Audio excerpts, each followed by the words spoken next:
Sarap nito. Ayan oh. Kain tayo. Magluluto pala ako ngayon ng minanggang isda dahil sobrang dami ng mangga ngayon dito sa amin. Ewan ko lang sa iba kung nagluluto ba kayo ng ulam na may mangga. Dito sa amin, pag marami ang bunga ng mangga o sobrang dami ng mangga, ginagawa talaga naming ulam yung mangga. Saka masarap dito sa sinabawang isda. Ito yung magiging pangpaasim. Kayo, nagluluto rin ba kayo ng ulam na mangga? O inuulam nyo rin yung mangga sa kanin?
Ito na pala yung minanggang isda, luto na. Sarap nito.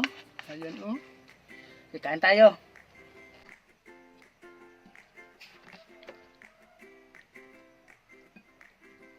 Tapos may mangga. Oh, sarap nito. Init pa. Wow. Sarap.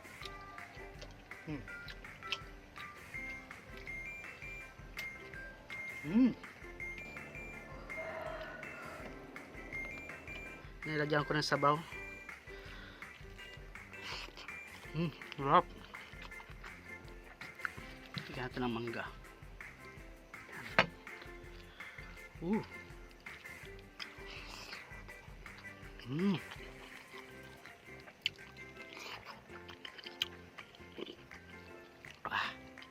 Sili.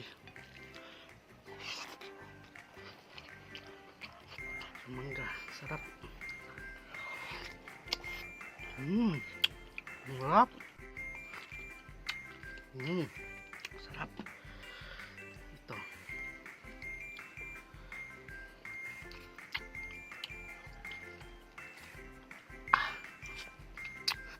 Sobrang sarap. Sarap.